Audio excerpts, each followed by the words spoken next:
सारी खबरें शुभ नहीं होती, कुछ मंगल भी होती हैं, और जो ना शुभ है ना मंगल, वो करती है सावधान। शुभ बताने, मंगल दिखाने और सावधान करने मैं आपके साथ आशुतोष चतुर्वेदी। देखिए, हिंदुस्तान इकलौता देश है जहां भावनाओं का सैलाब बहता है, आस्था के मेले लगते हैं और मुश्किलें कितनी भी आए, लोग लड़कर खड़े हो जाते हैं। कोरोना महामारी के बीच देश की प्रसिद्ध नदियों पर उमड़ा श्रद्धालुओं का सैलाब और संक्रांति के पर्व पर लोगों का उत्साह कुछ यही कहानी बयां कर रहा है।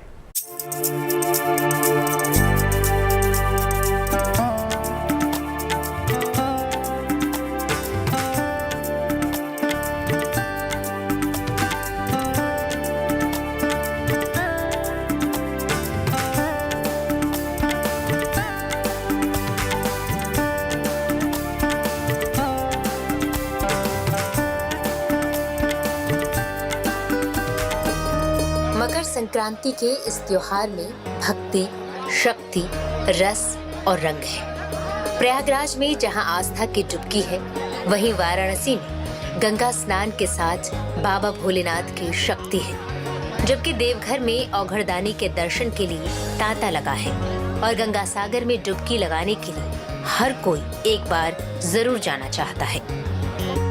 मकर संक्रांति के इस महापर्व में उत्तर प्रदेश से लेकर उत्तराखंड तक, गुजरात से लेकर पश्चिम बंगाल तक आस्था, श्रद्धा और भक्ति की अविरल धारा बह रही है।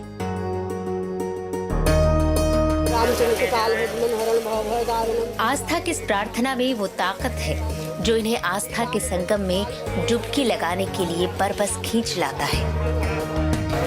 प्रयागराज की त्रिवेणी में आस्था की डुबकी का ये सिलसिला सुबह से ही शुरू हो गया। गंगा, यमुना और विलुप्त सरस्वती के घाट पर भगवान आदित्य के उत्तरायण होते ही श्रद्धा के पर्व की डुबकी शुरू हो गई। माँ गंगा से तो यही प्रार्थना है कि संसार को सर्व संपन्न रखे, सुखी रखे, कभी कोई कष्ट नहीं आने दे। नहीं तो फिर जनता इतनी क्यों आए अगर ऐसा नहीं करें। देव पितरों को तो ये करना ही करना है, सही उचित अच्छे से करना है। अगर इन्होंने नहीं किया तो कौन इनके पास आएगा। भारी सुरक्षा व्यवस्था के बीच बड़ी संख्या में श्रद्धालु पवित्र गंगा में स्नान करते नजर आए। हम लोगों ने इसको डे 1 से कोशिश की थी कि पुलिस कर्मियों की वजह से किसी श्रद्धालु को संक्रमण ना हो। उसी क्रम में हम ऐसे पुलिस कर्मियों को पूरे मेला क्षेत्र में व्यवस्थापित कर रहे हैं जो कोविड निगेटिव ही हैं और हमारी वजह से जो है कोई श्रद्धालु संक्रमित ना हो, इस बात का हम बराबर ध्यान रख रहे हैं। कोविड के लिए हम लोगों ने एक एक्शन प्लान SOP बना रखी है जिसका कड़ाई से हम लोग अनुपालन करा रहे हैं। श्रद्धा और भक्ति के रस में डूबे श्रद्धालुओं को कड़कड़ाती ठंड से भी परहेज नहीं है। उनके लिए माँ गंगा का आशीर्वाद ही सर्वोपरि है। कारण है कि गंगा जी का आना भी जरूरी है। माँ हर साल में एक ही बार आता है, तो यहाँ का स्नान और इनकी शक्ति बहुत चीजों से ऊपर है। प्रयागराज के संगम तट पर लगा श्रद्धा और आस्था का ये मेल 1 मार्च तक चलेगा। यानी 1 महीने तक देश भर से आए श्रद्धालु आस्था की डुबकी लगा सकेंगे। प्रयाग की पावन धरती पर गंगा और यमुना की रेती पर हर साल एक नया शहर बस जाता है। एक तरफ जहां प्रयागराज में श्रद्धालु डुबकी लगाकर पुण्य कमा रहे हैं, वहीं वाराणसी में बाबा विश्वनाथ की नगरी में भी गंगा घाट पर श्रद्धालुओं का तांता लगा है। यहाँ श्रद्धालु गंगा में पवित्र स्नान के बाद बाबा विश्वनाथ के दरबार में मत्था टेकने पहुँच रहे हैं। कोविड गाइडलाइंस के साथ श्रद्धालुओं को गंगा स्नान करने का आदेश दिया गया है, लेकिन आस्था के आगे कोरोना नहीं ठहर रहा है। देखिए, यहाँ पे लोग कोरोना गाइडलाइन का कोई पालन नहीं कर रहे हैं। एक जगह इकट्ठा होकर भीड़ लगा दे रहे हैं और काफ़ी मात्रा में लोग खड़े हो जा रहे हैं। बार बार अनाउंसमेंट किया जा रहा है कि आप लोग एहतियात बरतिए, लेकिन यहाँ पे सब गाइडलाइन का कोई पालन नहीं है। कोई मतलब नहीं, बार बार बोला जा रहा है कि आप लोग मास्क लगाइए। बताइए सरकार क्या करेगी? गलती हमें लोग की है ना कि हम लोग को पालन करना चाहिए, लेकिन यहाँ पे कोई पालन नहीं, कोई बात सुनने के लिए राजी ही नहीं है। वहीं देवघर के विश्व प्रसिद्ध द्वादश ज्योतिर्लिंग में मकर संक्रांति के दिन श्रद्धालुओं का तांता लगा रहा। यहाँ श्रद्धालु पहले बाबा पर तिल चढ़ाते हैं, फिर मकर संक्रांत बनाते हैं। हम लोग मकर संक्रांति आज मान रहे हैं और श्रद्धालु लोग कल को मकर संक्रांति मान रहे हैं। 2 दिन का यह मेला इस बार लगेगा और श्रद्धालुओं की इस बार जो है बाबा बैजनाथ धाम में कमी है। कोविड के नियमों का पालन करते हुए इस बार जो है हम मकर संक्रांति मना रहे हैं। हालांकि कोरोना की वजह से जिला प्रशासन ने कोविड नियमों के तहत मंदिर में पूजा करने की अनुमति दी है। इस वर्ष कोविड वैक्सीन के दोनों डोज लेने वाले श्रद्धालुओं को एंट्री दी गई है। पश्चिम बंगाल के गंगासागर में स्नान, दान और पूजा के विधान का पर्व संक्रांति धूमधाम से मनाया जा रहा है। पौराणिक मान्यता है कि मकर संक्रांति के दिन गंगासागर में स्नान करने से जीवन के सारे पाप नष्ट हो जाते हैं। लिहाजा हर साल की तरह इस साल भी भारी तादाद में श्रद्धालु स्नान करने पहुंचे हैं। गंगासागर मेले में देश भर से बड़ी संख्या में तीर्थयात्री पुण्य का लाभ लेने आते हैं। गंगासागर में भक्तों ने डुबकी लगाई तो वहीं उत्तरकाशी में मकर संक्रांति के शुभ अवसर पर भागीरथी नदी में देव डोलियों को स्नान करवाया गया। जबकि मकर संक्रांति के मौके पर अमृतसर में सिखों के प्रमुख धर्म स्थल हरमिंदर साहिब की रौनक भी देखते ही बन रही है। इस मौके पर बड़ी संख्या में श्रद्धालुओं ने पवित्र कुंड में स्नान किया और हरमिंदर साहिब में मत्था टेका।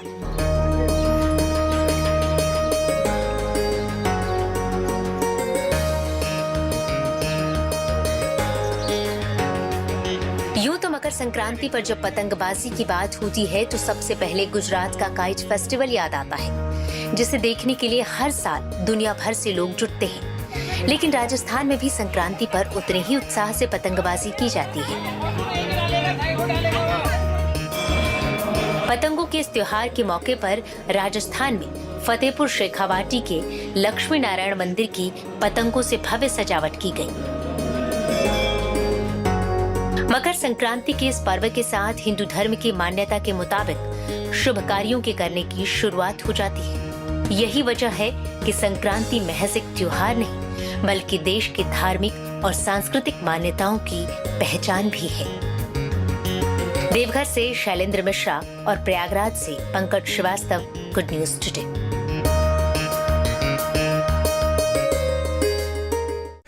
मकर संक्रांति के मौके पर कई इलाकों में पतंगबाजी का चलन है। राजस्थान और गुजरात में खासकर इस मौके पर जमकर पतंगबाजी होती है।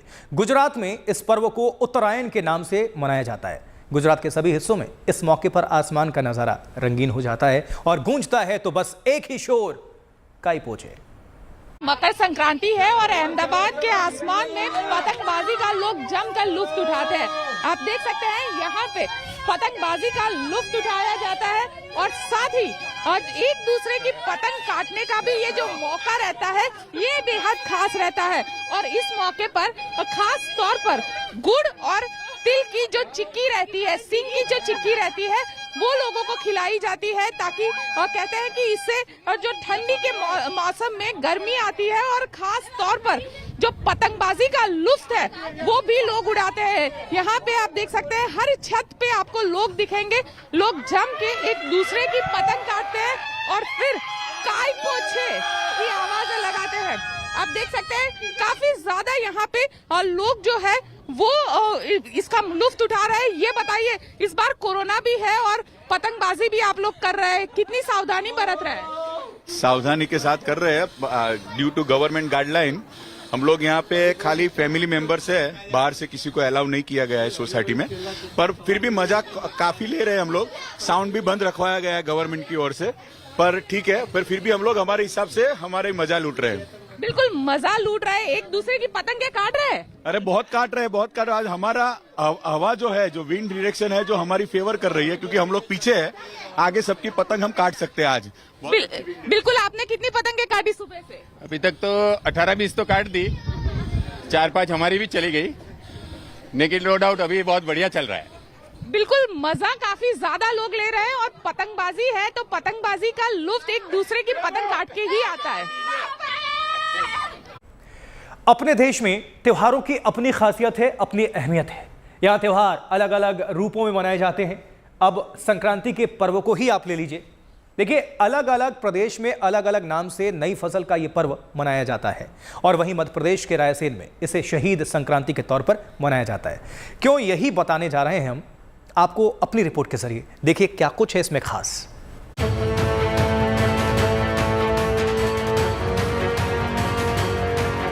14 जनवरी को पूरा देश स्नान और दान करके मकर संक्रांति मनाता है, लेकिन मध्य प्रदेश में भोपाल के करीब रायसेन के लिए ये तारीखें शहीद क्रांति की हैं, क्योंकि इसी दिन सालों पहले रायसेन के 4 नौजवानों ने भोपाल की आजादी के लिए शहादत दी थी। इतिहास के पन्नों में इसे विलीनीकरण आंदोलन के नाम से जाना जाता है। इतिहास के पन्नों में इसे विलीनीकरण आंदोलन के नाम से जाना जाता है। इस आंदोलन की नींव उस दिन पड़ी थी जब 1947 में आजादी के ऐलान के बाद भोपाल के नवाब ने भारत में विलय से इनकार कर दिया था।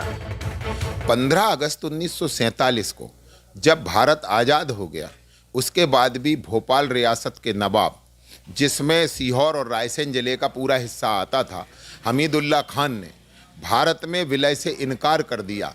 और जब उन्होंने इनकार कर दिया तो प्रजामंडल के नेतृत्व में एक स्वाधीनता का आंदोलन यहाँ प्रारंभ हुआ, जिसे हम सब विलीनीकरण के आंदोलन के नाम से जानते हैं।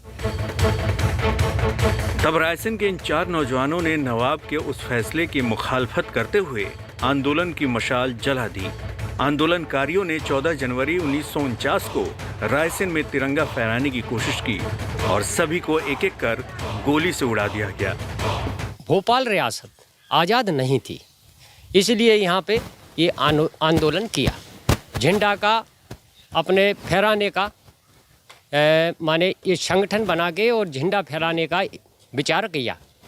तो झंडा फहराया तो यहाँ पे जाफर अली ने गोली चलवा दी। छोटे लाल जी झंडा रखे थे, छोटे लाल जी के गोली लगी तो मंगल सिंह ने झंडे को थाम लिया, झंडे को गिरने नहीं दिया। फिर तत्कालीन केंद्र सरकार का ध्यान भोपाल की तरफ गया। त्योहारों का तो ठीक है, खुशियां मनाने में कोई हर्ज नहीं, लेकिन हमें यह नहीं भूलना होगा कि देश अभी एक महामारी से जूझ रहा है, लिहाजा सावधान रहने की बेहद दरकार है, बहुत जरूरत है। महाराष्ट्र और दिल्ली में कोरोना से हालात सबसे ज्यादा खराब हैं। हालांकि राजधानी दिल्ली को लेकर एक अच्छी खबर भी सामने आ रही है। गुरुवार के मुकाबले शुक्रवार को यहां केस कम आए हैं। यह जानकारी खुद दिल्ली सरकार की तरफ से दी गई है।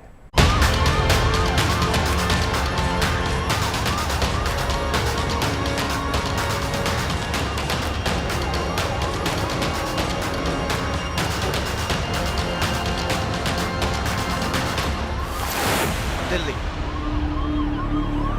कोरोना से डरी सहमी सी है।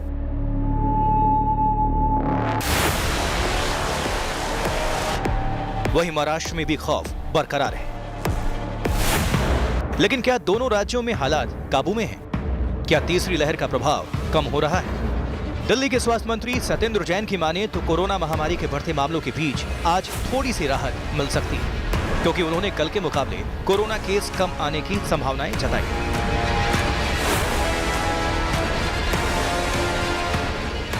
बता दें कि गुरुवार को दिल्ली में 28,867 लोग संक्रमित पाए गए थे, लेकिन आज 25,000 से कम मामले सामने आने की बात कही जा रही है।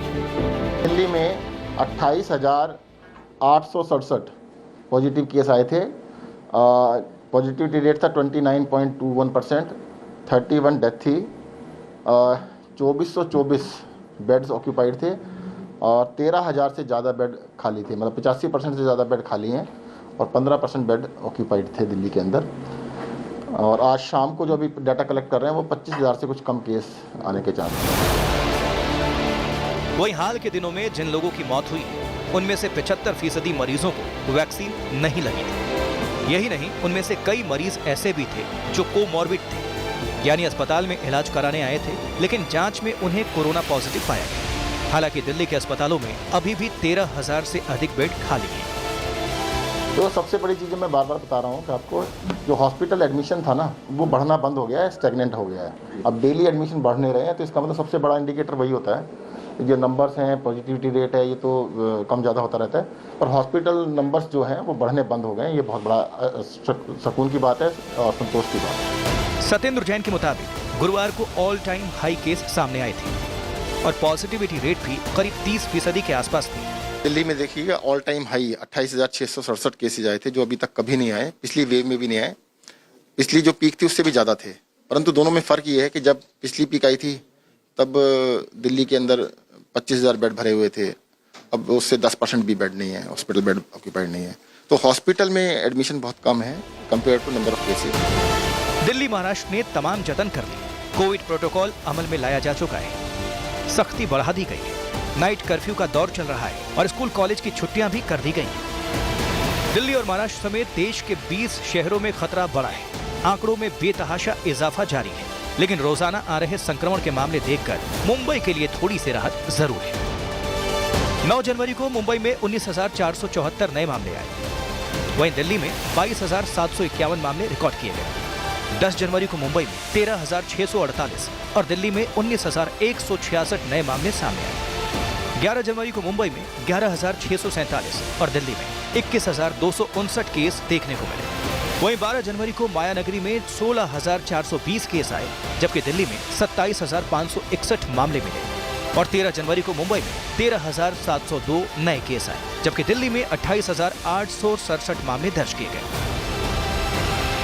इन आंकड़ों को देखने से लगता है कि मुंबई राहत की सांस लेने लगी है, लेकिन दिल्ली अभी भी संकट के भंवर से निकलने की कोशिश में है। अभी हाल फिलहाल में जो हम इस वीक का ट्रेंड देख रहे हैं उसमें यही है कि अभी पेशेंट का नंबर अभी ऑलमोस्ट उतना ही आ रहा है। डेली हम लोगों के पास अराउंड 80 पेशेंट्स आ रहे हैं, जिनमें से हाफ ऑफ द पेशेंट्स को हम होम आइसोलेशन के लिए भेज देते हैं। और अभी जो एडमिटेड पेशेंट्स हैं उनका नंबर भी कॉन्स्टेंटली सेम ही आ रहा है, ऑलमोस्ट 130-120 के अराउंड रह रहा है। तो कह सकते हैं ये बात उनके जो मंत्री जी ने कहा है वो भी एक हद तक ठीक ही है, क्योंकि आने वाले दिनों में हो सकता है कि अब थोड़ा ग्राफ नीचे चला जाए और पेशेंट्स का नंबर थोड़ा कम हो जाए। हालांकि दिल्ली के अस्पतालों में बेड्स खाली हैं और मरीजों की संख्या कम है। एक बात और कही जा रही है कि दिल्ली में जितने भी लोगों की कोरोना से मौत हो रही है, उनमें से 75% लोगों ने कोरोना टीका नहीं लगवाया था। डेथ जो हो रही है ज़्यादातर कोरोना की वजह से नहीं, कोमोर्बिडिटीज की वजह से हो रही है। कैंसर के पेशेंट्स हैं, लास्ट स्टेज कैंसर है, उसको कोरोना भी हो गया। हॉस्पिटल में एडमिटेड पेशेंट है, वो टेस्ट किया तो कोरोना भी निकल आया। ज़्यादा लोग ऐसे हैं जिनकी वैक्सीनेशन नहीं है, परंतु फिर भी मगर कोमोर्बिड तो वैक्सीनेशन वाले भी हैं। जो डेथ हुई है वैक्सीनेशन के बाद, तो कोमोर्बिडिटी ही मेजर कारण दिख रहा है। वैसे इस बार का खतरा थोड़ा अलग है। डेल्टा में हॉस्पिटलाइजेशन रेट जहां 10% था, वहीं ओमिक्रॉन के केस में ये सिर्फ 1 से 2% ही है। लेकिन जिस रफ्तार से ओमिक्रॉन फैल रहा है, उसे देखते हुए 2% की ये दर भी चिंता बढ़ाने वाली है। दिल्ली से सुशांत मेहरा के साथ Varun Sinha, good news today.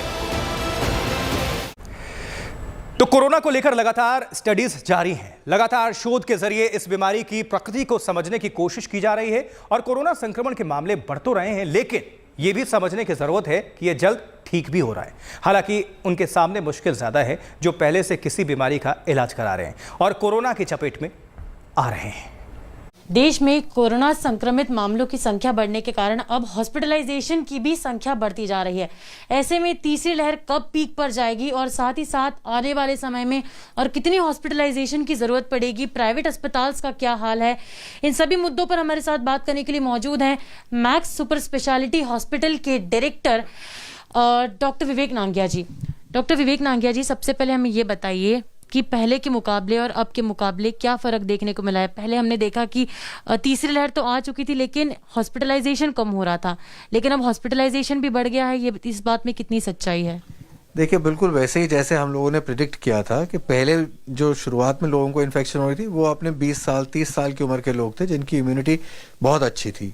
सो वो लोग इसको बीमारी को आराम से झेल पा रहे थे, कोई प्रॉब्लम नहीं हो रही थी। किंतु अब ये बीमारी जो है धीरे धीरे उनके फैमिली मेम्बर्स जो हैं जिनको कोमॉर्बिडिटीज़ हैं, जैसे कि ब्लड प्रेशर है, शुगर है, डायबिटीज़ है, इन सब में होने लग गई है। इन लोगों को अब एडमिशन होने की आवश्यकता पड़ रही है। सो हमारे पास अगर हम देखें अभी जितनी टोटल एडमिशन्स हैं उसमें से 80 to 90% लोग ऐसे हैं जिनको कोई ना कोई कोमॉर्बिडिटी है। कुछ लोग ऐसे हैं जो लोग आए तो अपनी किसी और बीमारी के लिए थे और कोविड इंसिडेंटली पॉजिटिव हो गए हैं।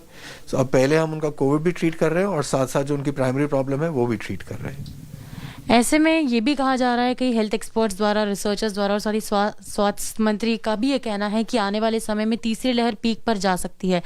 कितनी अलार्मिंग सिचुएशन है, कब खतरे की घंटी बज सकती है हमारे लिए ये तीसरी लहर का पीक पर जाना?